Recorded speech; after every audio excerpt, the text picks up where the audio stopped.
No one loves pitching on a big league mound more than him. And for him, that reaction he had, like, I can't throw another warm-up pitch. I can't even try to do this.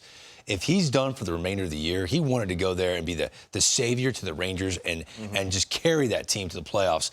This is a significant injury for him. This is big for him, and it's something that I feel like we saw coming. And as a player, you're always trying to, and you know how it is, D, you're always trying to balance out what's an injury and what's like just something's hurting a little bit. And you're trying to see the signs and read the signs of the player. We saw it with Ohtani, where he started cramping up on the side. You start feeling a little something here, a little something there. Next thing you know, he's out for the year. But then you have the George Kirby situation where you see a guy who doesn't want to be out there extra, and then you jump on him for not wanting to be out there because we're supposed to be grinding. You're supposed to push through, and if you're feeling something, keep pushing through because you're competitive.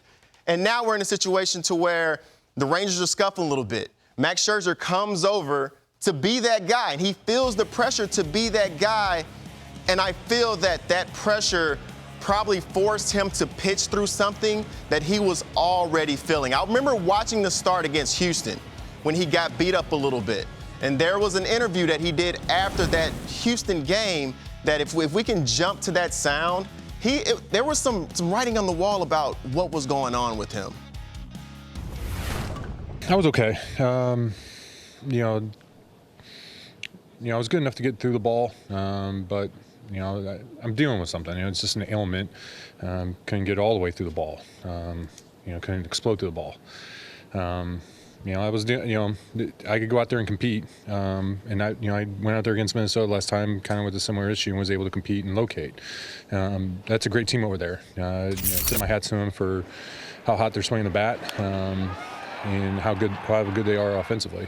But today I just didn't get it done, and I didn't look at the ball well enough. Everybody's dealing with crap at this time of year. Everybody's dealing with ailments at this time of year. So I'm not going to sit here and blame it. I'm going to give credit to the Astros for what they were able to do.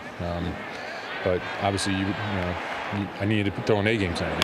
I needed to be completely on tonight to be able to, be able to keep their offense afloat. I wasn't able to locate, and I paid the price for it.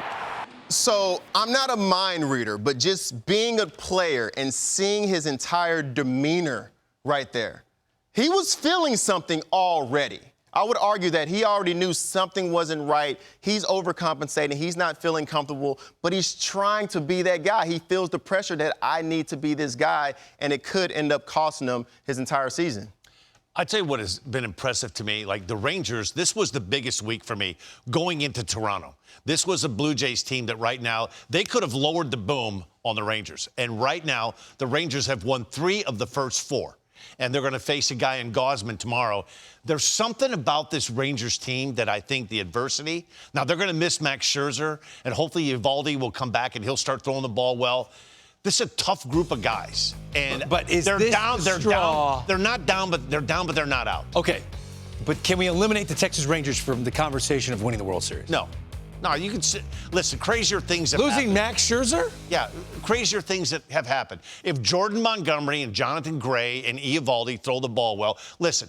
Who in their right mind last year, with the exception of you and I, thought the Phillies were going anywhere in the month of October, right? Who thought we were on the Phillies train, right, but we were kind of hoping. So when you lose a significant chunk of your team, maybe your best position player or an ace, is there any history behind a team winning the World Series without this superstar ace or star player?